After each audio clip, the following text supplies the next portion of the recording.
وہ گھر پہنچ کر دیکھنا چاہتی تھی کہ خضر کی وہ کارآمد USB کہاں ہے۔ کیا وہ اسے ساتھ لے گیا تھا یا وہ گھر پر موجود ہے؟ ہو سکتا تھا کہ واقعی اس میں ایسا کوئی ثبوت، کوئی کلو موجود ہو جو اسے خضر تک پہنچا سکے یا اس کے غیاب کے ذمہ داروں کی جانب اشارہ کر سکے۔ گٹاٹوپ اندھیرے میں امید کی ہلکی سی کرن نظر آئی تھی اور وہ اس کے سہارے منزل تک پہنچنے کا خواب دیکھ رہی تھی۔ گاڑی پارک کر کے وہ تقریباً بھاگتی ہوئی اوپر چڑھی تھی۔ خضر اپنی اس قسم کی چیزیں ترازو وغیرہ میں نہیں رکھتا۔ اسے معلوم تھا کہ اسے کیا کرنا ہے۔ اگر USB گھر میں تھی تو وہ خضر کے کوٹوں میں سے کسی کی انر پاکٹ میں ہی ہو سکتی تھی۔ اس نے ایک ایک کر کے تمام کوٹ چھان ڈالے تھے، الماری کا سارا سامان بستر پر ڈھیر کر دیا تھا، گھر میں موجود تمام درازیں چھان ماری تھیں، گھر کا ڈیسک ٹاپ اور خضر کے لیپ ٹاپ کو بھی دیکھ لیا تھا۔ وہ USB کہیں نہیں تھی۔ اس کا ایک ہی مطلب ہو سکتا تھا کہ وہ اسے ساتھ لے گیا ہو۔ اگر اغوا کے وقت وہ USB اس کے پاس تھی اور کسی کو اس میں موجود کسی مواد سے دلچسپی تھی تو اسے حاصل کرنے کے بعد خضر کو غائب کرنے کی وجہ سمجھ میں آنے والی نہیں تھی۔ کہیں خضر کو کچھ ہو تو نہیں گیا؟ اس خیال کے آتے ہی اس کی سانس رکنے سی لگی تھی۔ وہ جن خطرناک لوگوں سے لڑ رہا تھا، جس کے خلاف تفتیش کر رہا تھا، وہ بہت ہی خطرناک اور بے رحم تھے۔ ان کا تو کام ہی خون بہانا تھا۔ نہیں، خضر کو کچھ نہیں ہوا ہے۔ اس نے سر جھٹک کر آنسو پوچھے اور سارا سامان الماری میں ٹھوسنے لگی۔ خود کو تسلی دینے کے باوجود اس کے اندر کا خوف اس کے وجود کو لرزا رہا تھا۔ ہینگر لٹکاتے ہوئے اس کا پیر پھسلا۔ خود کو گرنے سے بچانے کے لیے اس نے ساتھ رکھی میز کا سہارا لینے کی کوشش کی، مگر سنبھلتے سنبھلتے بھی وہ گر ہی پڑی۔ اگرچہ اسے کوئی خاص چوٹ تو نہیں لگی تھی، مگر وہ چند لمحے ماربل کے فرش پر ساکت پڑی ہوئی۔ اٹھنے سے پہلے اس کی نظر میز کے نیچے رکھے خضر کے جوتوں پر پڑی۔ یہ اس کے جاگنگ شوز تھے۔ اس نے نہ جانا کس احساس کے تحت جوتا باہر نکالا اور اس میں ہاتھ ڈال کر اس کے چھوڑے ہوئے لمس کو محسوس کرنے کی کوشش کی۔ اچانک اس کا ہاتھ کسی سخت چیز سے ٹکرایا۔ اس نے ٹٹول کر اسے دوبارہ محسوس کیا اور تیزی سے اٹھ کر بیٹھ گئی۔ اس کے سامنے وہی 007 USB چمک رہی تھی۔ انیکا کو چند لمحوں تک اپنی آنکھوں پر یقین نہیں آیا۔ پھر وہ بجلی کی سی تیزی سے کھڑی ہوئی۔ USB اس کی مٹھی میں دبی ہوئی تھی۔ اس نے اپنا لیپ ٹاپ نکالا اور USB اس میں لگائی۔ جوش سے اس کا پورا جسم کانپ رہا تھا۔ اسے خضر کی خیر خبر ملنے والی تھی۔ نہ جانے اس USB میں کیا تھا، کیسا ثبوت تھا، کوئی خطرناک تصویر، کسی شرمناک معاہدے کے دستخط، نہ جانے کیا تھا ایسا جس کی وجہ سے خضر کی جان پر بن گئی تھی۔ اس نے مائی کمپیوٹر کو ہٹ کیا۔ جیسے ہی ایکسٹرنل فولڈر کا آئیکن نمودار ہوا، اس نے اسے دبایا۔ USB کھل گئی تھی۔ جو کچھ اس کی نظروں کے سامنے تھا، اسے اس پر یقین نہیں آ رہا تھا۔ انیکا کافی دیر تک اسکرین کو دیکھتی رہی۔ اس کے دماغ میں آندھیاں سی چل رہی تھیں۔ وہ کیا کرے؟ کیا وہ کچھ کر پائے گی؟ یہ سوال اس کے حواس اڑا رہے تھے۔ انیکا نے اپنا لیپ ٹاپ بند کیا، USB کو میز کی دراز میں ڈالا اور تھکے تھکے قدموں سے اپنے کمرے کی طرف بڑھ گئی۔ امید کی یہ کرن بھی ہلکا سا جھماکا دکھا کر اندھیرے میں کھو گئی تھی۔ چند لمحے پہلے والا جوش اب عجیب سی کمزوری میں ڈھل گیا تھا۔ اس کا دل چاہ رہا تھا کہ وہ چیخ چیخ کر روئے، مگر وہ تہیہ کر چکی تھی کہ اب وہ نہیں روئے گی۔ اس کے آنسو اس کی ہمت بنیں گے اور اس ارادے پر وہ پوری طرح کاربند رہنا چاہتی تھی۔ اس وقت وہ بہت مایوس تھی، مگر اسے یقین تھا کہ کل کا سورج اس کے لیے نئی خبر لائے گا، نئی خبر جو سب کچھ بدل دے گی۔ صبح واقعی سب کچھ بدلنے والا تھا، مگر کیا؟ یہ صرف کاتب تقدیر کو ہی معلوم تھا۔ اس کی آنکھ گھنٹیوں کی تیز آوازوں سے کھلی تھی۔ رات بڑی دیر تک سونے کی کوشش میں جاگنے کے بعد اس نے بالآخر نیند کی گولی کا سہارا لیا تھا، اور اب کچی نیند سے اس طرح جاگنے کی وجہ سے چند لمحوں تک تو وہ سمجھ ہی نہیں پائی تھی کہ وہ کہاں ہے اور یہ آوازیں کیسی ہیں۔ 2 منٹ بعد جب اس کے حواس بحال ہوئے تو وہ سمجھ پائی کہ فون کی گھنٹی اور کال بیل دونوں 7 بج رہی تھیں۔ وہ تیزی سے بستر سے نکلی، فون کی طرف ہاتھ بڑھایا، مگر وہ خاموش ہو چکا تھا۔ اس نے اپنے سلیپر پہنے اور دروازے کی طرف بڑھی۔ آنے والا اب کال بیل پر ہاتھ رکھ کر گویا بھول ہی گیا تھا۔ دروازہ کھولتے ہی اسے زرعی کا بدحواس چہرہ نظر آیا۔ غالب ہمیشہ کی طرح اس کے ساتھ تھا۔ کیا ہو گیا ہے زریں؟ تم اتنی پریشان کیوں ہو؟ وہ اسے دیکھ کر گھبرا گئی۔ اندر آؤ۔ آپ بھی غالب بھائی؟ کیا کچھ برا ہوا ہے؟ بہت بہت برا ہوا ہے، زریں بمشکل بولی۔ میں پانی لاتی ہوں۔ انیکا کی کچھ سمجھ میں نہیں آ رہا تھا۔ تم پانی رہنے دو، یہاں آ کر میرے پاس بیٹھو۔ زریں اس کا ہاتھ تھامتے ہوئے بولی، یار مجھے بہت پیاس لگ رہی ہے، وہ بولی۔ وہ اس کے ساتھ صوفے پر بیٹھ کر اسے سوالیہ نظروں سے دیکھ رہی تھی۔ زریں چند لمحے سوچتی رہی اور پھر بولی، انیکا میری سمجھ میں نہیں آ رہا کہ میں کیا کہوں۔ میں یہ بات کبھی بھی نہیں کہنا چاہتی تھی، مگر میں یہ بھی نہیں چاہتی تھی کہ کوئی اور تمہیں بتائے۔ کیا کہے جا رہی ہو زریں؟ پہلے اپنے حواس تو بحال کرو، وہ بولی۔ عین اسی وقت اس کے ہاتھ میں موجود موبائل بجا۔ ایک منٹ، اس نے زریں کو رکنے کا اشارہ کیا اور فون کان سے لگایا۔ ہیلو؟ جی؟ وہ صرف اتنا ہی کہہ پائی تھی کہ اس کا چہرہ لمحے بھر میں سفید ہو گیا۔ ہاتھ میں پکڑا موبائل زمین پر گر کر اس کی زندگی کی مانند بکھر گیا تھا۔ انیکا، انیکا! زریں نے اسے جھنجھوڑ ڈالا۔ اس نے ایک نظر زریں کو دیکھا، کچھ کہنا چاہا مگر کہہ نہ پائی۔ لمحے بھر میں اس کی آنکھوں کے سامنے سے زریں اور غالب کے چہرے، کمرہ اور وہ سارا منظر اوجھل ہو گیا تھا۔ یہ نہیں ہو سکتا زریں! انیکا نے ہوش سنبھالتے ہی پہلا جملہ یہی ادا کیا۔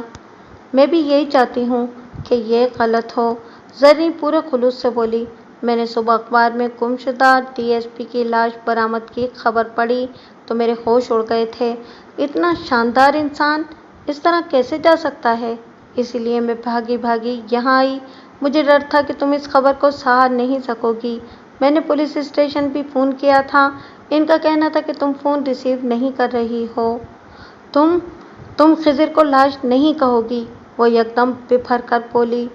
اوکے اوکے، تم پلیز خود کو سنبھالو، ہمیں پولیس اسٹیشن چلنا ہوگا، انیکا کھڑے ہوتے ہوئے بولی۔ ہاں مگر تم ٹھیک ہو نا؟ میرا مطلب ہے کہ چل سکو گی نا؟ زریں نے پوچھا۔ غالب اس دوران میں فون پر پولیس اسٹیشن سے تفصیلات معلوم کر رہا تھا۔ میرا خیال ہے کہ انیکا کا وہاں چلنا فی الحال ضروری نہیں ہے، وہ فون بند کرتے ہوئے بولا۔ کیا مطلب؟ پولیس والے شناخت کے لیے کال کر رہے تھے نا؟ زریں چونکی۔ میں نے ابھی تمام تفصیلات معلوم کی ہیں۔ انہیں لاش سمندر کے دور دراز کنارے سے ملی ہے اور اس کی حالت بہت زیادہ خراب ہے۔ اسے شناخت کرنا تو ایک طرف، دیکھنا بھی ممکن نہیں ہے۔ پھر وہ کیسے کہہ سکتے ہیں کہ وہ خضر ہے؟ انیکا کی آواز بھرا گئی۔ انیکا؟ غالب اس کے قریب آ کر بیٹھا اور نرمی سے اس کے کندھے پکڑتے ہوئے بولا۔ انہوں نے اسے اس کی گھڑی اور انگوٹھی سے شناخت کیا ہے۔ میں نے یہ دونوں چیزیں یہاں منگوائی ہیں تاکہ تم انہیں پہچان سکو۔ تمہیں خود کو سنبھالنا ہوگا انیکا، یہ آسان تو نہیں ہے، خصوصاً اس وقت، مگر ہم سب کو تمہاری ذہنی قوت کی ضرورت ہے۔ میں یہ نہیں کہتا کہ وہ لازمی طور پر خضر ہے، خدا نہ کرے کہ وہ ہو، مگر وہ ہو بھی تو سکتا ہے۔ وہ دھیرے دھیرے بول رہا تھا۔ تم سن رہی ہو نا میری بات؟ تمہیں رونا آ رہا ہے تو تم رو سکتی ہو، بلکہ رونا اچھا ہے۔ کبھی کبھی یہ آنسو بہت بڑی رحمت ہوتے ہیں، جیسے کوکر سے نکلنے والی گیس اسے پھٹنے نہیں دیتی، ویسے ہی یہ بھی غم کے اثر کو کم کرتے ہیں۔ مجھے نہیں رونا، انیکا اس کے ہاتھ جھٹکتے ہوئے بولی۔ میں کیوں روؤں؟ مجھے پتا ہے کہ وہ خضر نہیں ہے، اگر وہ اس کی انگوٹھی یا گھڑی ہو بھی تب بھی یہ کوئی ثبوت نہیں ہے۔ تم نے کہا نا کہ باڈی کی حالت خراب ہے، وہ جتنے خطرناک لوگوں سے لڑ رہا ہے، وہ کسی لاش کو اس کی انگوٹھی اور گھڑی پہنا کر بھی تو پھینک سکتے ہیں سمندر میں۔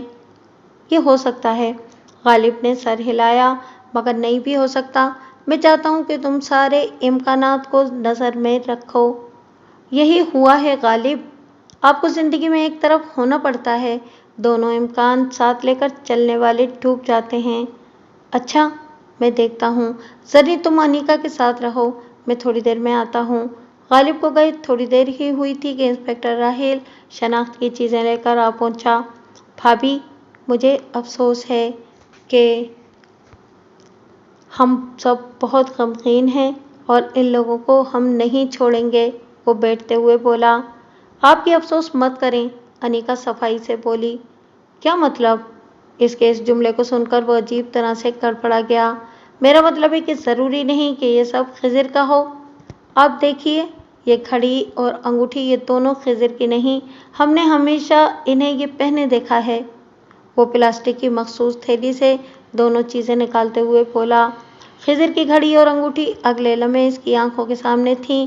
ایک لمحے کو تو انیکا کو لگا جیسے اس کا دل بند ہو جائے گا، مگر اگلے ہی لمحے یقین کی آکسیجن اس کی زندگی کا سبب بن گئی۔ کیا یہ ان کا سامان نہیں ہے؟ انسپکٹر نے پوچھا۔ ہاں، یہ انہی کی چیزیں ہیں، مگر ضروری نہیں ہے کہ جو کچھ آپ کو ملا ہے وہ وہی ہوں۔ انیکا نے بہت تحمل سے کہا۔ زریں، میں کچھ دیر تنہا رہنا چاہتی ہوں، میں اپنے کمرے میں جا رہی ہوں۔ کمرے میں پہنچ کر وہ بستر پر جا گری تھی۔ اس کا ذہن بہت تیزی سے حرکت کر رہا تھا۔ انسپکٹر راہیل کا رویہ اسے پہلے بھی عجیب لگا تھا اور اب بھی اس کا گھبرانا اور مصر ہونا عجیب سا لگا تھا۔ اس سے بھی زیادہ عجیب بات یہ تھی کہ اس کا ذہن اب اس باڈی کے بارے میں کچھ سوچ ہی نہیں رہا تھا۔ اسے یقین ہو گیا تھا کہ معاملہ کچھ زیادہ ہی گڑبڑ ہے۔ دیکھنے کی بات یہ تھی کہ آخر اس سارے ڈرامے کی وجہ کیا تھی اور اسے اب اسی وجہ کو تلاشنا تھا۔ اگلے 3 دن بہت تیزی سے گزرے تھے۔ انیکا نے سمندر سے دریافت ہونے والی لاش کو قبول کرنے سے انکار کر دیا تھا، البتہ اس کی بے نام تدفین کا انتظام ضرور کرا دیا تھا۔ زریں اور غالب عارضی طور پر اس کے گھر ہی منتقل ہو گئے تھے۔ پولیس نے انیکا کی طرف سے سخت رد عمل کے باوجود خضر کی تلاش کی مہم کو تقریباً بند کر دیا تھا۔ یہ ضرور کہا جا رہا تھا کہ مجرمان کو کیفر کردار تک پہنچایا جائے گا، مگر وہ اس رسمی اعلان سے بالکل متاثر نہیں ہوئی تھی۔ میڈیا میں خضر کے غائب ہونے اور پھر اس لاش کے برآمد ہونے کی خبر کئی روز تک ان رہی تھی۔ انیکا کا موقف بھی مسلسل دکھایا جاتا رہا تھا، مگر انیکا جانتی تھی کہ اگلی بریکنگ نیوز کے ملتے ہی یہ خبر ان کے ذہنوں سے اتر جائے گی۔ اب اسے خود ہی کچھ نہ کچھ کرنا تھا۔ انیکا مسلسل سوچ رہی تھی، کبھی کوئی کیس نہ ہارنے والی وکیل کے سامنے اس کی اپنی زندگی کا کیس تھا اور وہ کسی بھی صورت اسے ہارنے کا سوچ بھی نہیں سکتی تھی۔ اس دوران میں انسپکٹر راہیل کا اسے ایک بار فون آیا تھا اور اسے اس ثبوت کی تلاش کے بارے میں کوشش کرنے کو کہا گیا تھا۔ انیکا نے اسی ثبوت کو ہی نقطۂ آغاز بنانے کا فیصلہ کیا تھا۔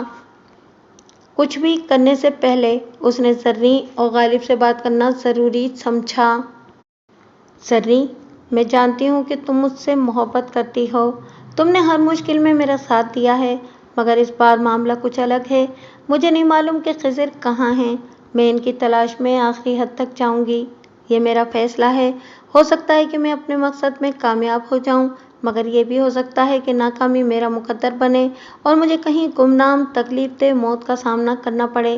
میں تم دونوں کو اس سب میں الجھانا نہیں چاہتی۔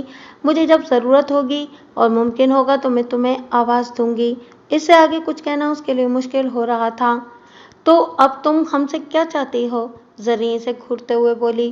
ہم کھانے کی میز سے اٹھیں، تمہیں وش یو گڈ لک کہیں اور اپنے گھر چلے جائیں؟ زریں ناراض مت ہو، میری بات کو سمجھنے کی کوشش کرو۔ سمجھ لیا ہے، اس بار غالب بولا تھا۔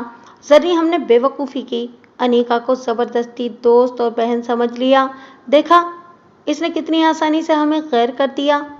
غالب، انیکا کی آواز رند گئی، تم دونوں میرے جینے کا سہارا ہو، میں تمہیں کسی خطرے میں نہیں ڈالنا چاہتی۔ بس ہو گئی بہت ڈائلاگ، تم نے بول دیا اور ہم نے سن لیا۔ اب یہ بتاؤ کہ پلان کیا ہے اور تم کیا کرنا چاہتی ہو؟ زریں نے گویا بات ہی ختم کر دی۔ انیکا چند لمحے ان دونوں کو دیکھتی رہی، پھر دھیرے سے بولی، میں بہت خوش قسمت ہوں زریں، میں نے کہا نا کہ کچھ نہیں سننا مجھے اور نہ ہی رونا دھونا ہے۔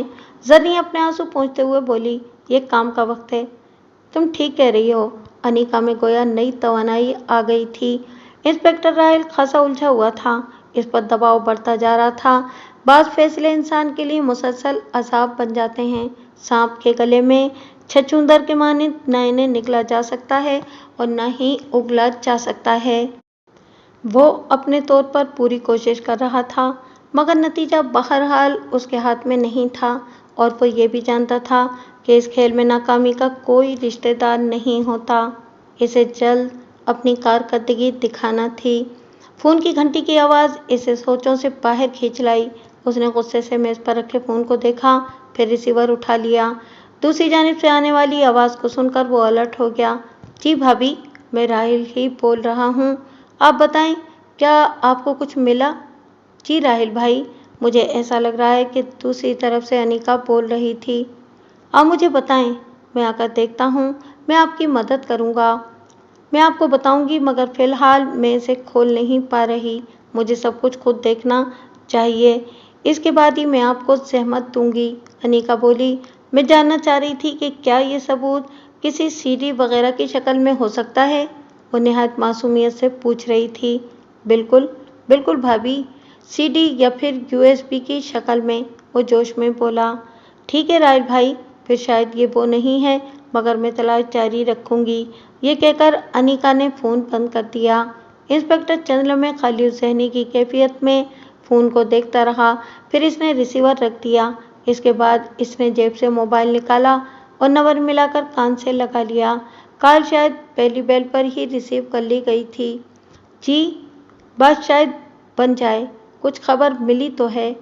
نہیں، فوری قدم اٹھانا خطرناک ہوگا، وہ دوسری طرف سے کہے گئے جملے کے جواب میں بولا۔ میں سمجھتا ہوں، اچھا ٹھیک ہے، میں کوشش کرتا ہوں، اس نے کہا اور فون بند کر دیا۔ معاملہ اس کے ہاتھوں سے نکلا جا رہا تھا، اسے بہت جلد کچھ کرنا تھا۔ کرارے نوٹوں کی مہکتی خوشبو کی طلب نے اسے بے قرار کر دیا تھا۔ اس نے میز پر پڑا اپنا سروس ریوالور جیب میں رکھا، دوسری جیب میں پڑے سیاہ ریوالور کو تھپ تھپایا اور کمرے سے باہر نکل گیا۔ تمہیں کیا لگ رہا ہے وہ کیا کرے گا؟ زری نے انیکا کے فون رکھتے ہی پوچھا۔ کچھ نہ کچھ تو ضرور کرے گا، وہ اطمینان سے بولی۔ ایسا نہ ہو کہ وہ یہاں دھاوا بول دے۔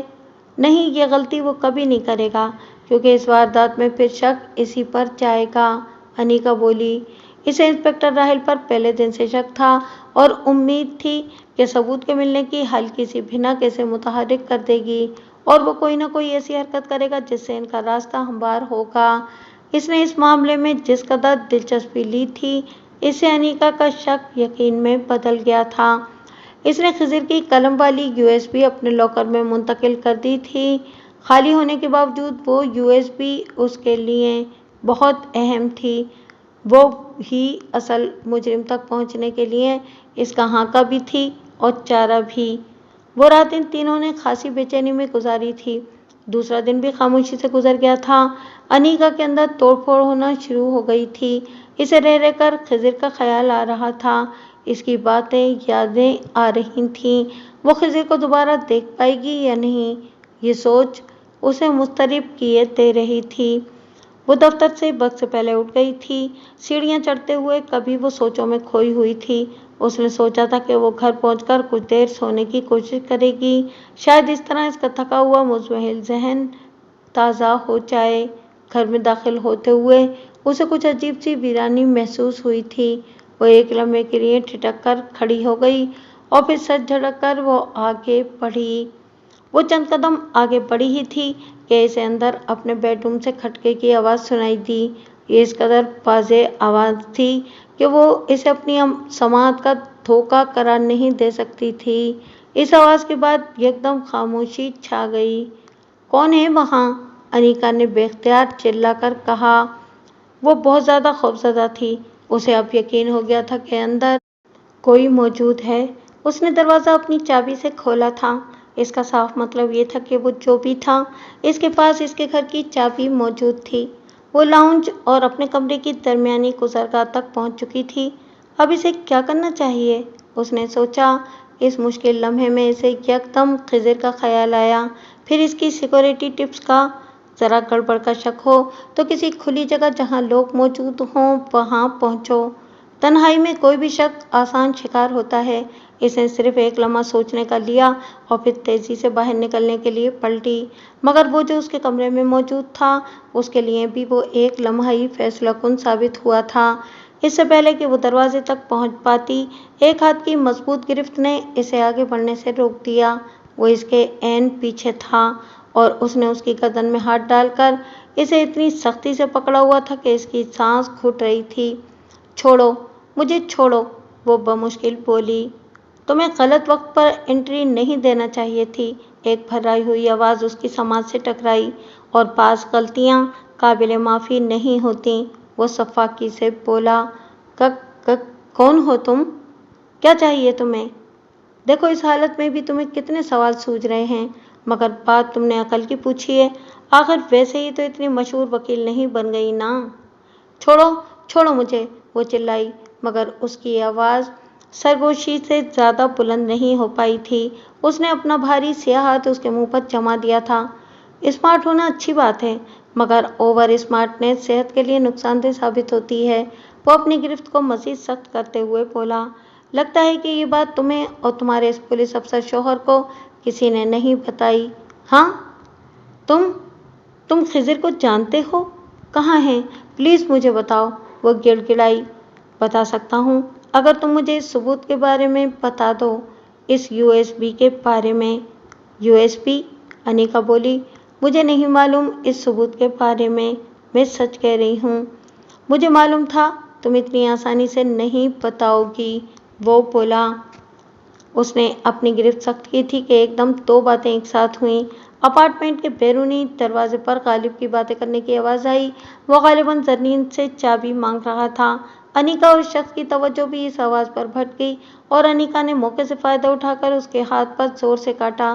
وہ کرا کر پیچھے کی طرف مڑا۔ انیکا نے پلٹ کر اس کی طرف دیکھا۔ ملگجی روشنی میں وہ اس کا چہرہ اچھی طرح دیکھ سکتی تھی۔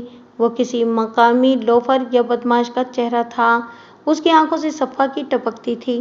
بڑی بڑی مونچھوں نے گویا ہونٹوں کو ڈھانپ رکھا تھا۔ کہاں ہے خضر؟ وہ دیوانوں کی طرح اس کی طرف لپکی۔ وہ ابھی تک اپنا بازو جھٹک رہا تھا جس پر انیکا کے دانتوں نے خون کی لکیر بنا دی تھی۔ انیکا کے سوال پر اس نے دانت پیس کر اس کی طرف دیکھا، پھر تیزی سے آگے بڑھ کر اس کے منہ پر اپنا ہاتھ جمایا اور اسے گھسیٹتا ہوا ڈرائنگ روم میں جا گھسا۔ اپارٹمنٹ میں بیرونی دروازے کے ساتھ ایک لابی سی تھی جس میں ایک جانب ڈرائنگ روم تھا۔ یہ لابی لاؤنج اور پھر رہائشی کمروں کی جانب لے جاتی تھی۔ انیکا جس قدر مزاحمت کر سکتی تھی کر رہی تھی، کیونکہ اندر آنے والے لاؤنج یا بیڈ روم کی جانب جاتے ڈرائنگ روم کی طرف ان کا دھیان فوری طور پر جانا مشکل تھا۔ وہ حملہ آور بھی یہ بات سمجھ رہا تھا، اسی لیے اس نے ڈرائنگ روم کی طرف رخ کیا تھا۔ چھوڑو، وہ بولنے کی کوشش کر رہی تھی۔ بالکل بالکل چھوڑ رہا ہوں تمہیں، یہ لو، وہ دانت پیس کر بولا۔ انیکا صرف یہ دیکھ پائی کہ اس کے ہاتھ میں چمکتا ہوا لمبا چاقو تھا۔ اس کی آنکھیں خوف اور حیرت سے پھیل گئی تھیں۔ اس کے دائیں پہلو میں اچانک گویا آگ سی اتر گئی۔ اس کے ہاتھ خود کو اس تکلیف سے بچانے کے لیے پہلو تک پہنچے اور اپنے ہی خون میں لتھڑ گئے۔ وہ شوق کی حالت میں بھی خود کو اور کبھی اس حملہ آور کو دیکھ رہی تھی۔ چاہنے کے باوجود اس کے ہونٹوں سے آواز برآمد نہیں ہو پا رہی تھی اور وہ لڑکھڑا کر نیچے گر گئی۔ اسی وقت غالب اور زرین گھر میں داخل ہوئے۔ ان کے کمرے میں جاتے ہی وہ حملہ آور خاموشی سے کمرے سے باہر نکل گیا تھا۔ یقیناً وہ لمحہ بھر میں اپارٹمنٹ اور پھر بلڈنگ سے بھی باہر نکل جانے والا تھا۔ انیکا کے پاس خضر تک جانے والے راستے کا یہی واحد سراغ تھا، مگر وہ کچھ کر نہیں پا رہی تھی۔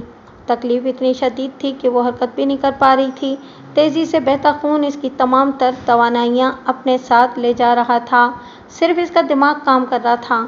اس نے بمشکل اپنی جگہ سے حرکت کی اور کھسکتے ہوئے سینٹر ٹیبل کو دھکا دینے کی کوشش کی۔ پہلی کوشش میں وہ میز کو ہلا نہیں پائی، لیکن دوسری کوشش میں ایش ٹرے اور اس پر رکھا گلدان زوردار آواز کے ساتھ زمین پر جا گرے۔ ڈرائنگ روم میں کون ہے؟ زرین کی آواز پر انیکا نے اطمینان کی سانس لی۔ میں دیکھتا ہوں، غالب نے جواب دیا۔ پھر تیزی سے آتے قدموں کی آوازیں کمرے کی جانب بڑھیں۔ انیکا کا پورا وجود سماعت بنا ہوا تھا۔ غالب پہلے کمرے میں داخل ہوا تھا۔ وہ فرش پر پڑی انیکا اور اس کے ارد گرد پھیلے خون کو دیکھ کر ایک لمحے کو ساکت سا ہو گیا۔ انیکا! ارے یہ کیا ہوا؟ زرین، کال ایمبولینس فوراً، وہ زور سے چلایا۔ کیا ہوا؟ اس کی آواز کے ساتھ ہی زرین اندر داخل ہوئی۔ انیکا! او میرے خدا! وہ اسے دیکھ کر دوڑتی ہوئی اس کے قریب آئی۔ زرین! انیکا بمشکل بول پا رہی تھی۔ وہ بھاگ رہا ہے۔ وہ اسے خضر کے بارے میں معلوم ہے۔ اسے پکڑو، اسے پکڑنا پڑے گا۔ سب کچھ بعد میں انیکا، زرین روتے ہوئے بولی۔ غالب اس دوران میں ایمبولینس بلا چکا تھا۔ انیکا نے مایوسی سے آنکھیں بند کر لیں۔ وہ جو بھی تھا، یقیناً اتنی دیر میں کہاں سے کہاں نکل گیا ہوگا۔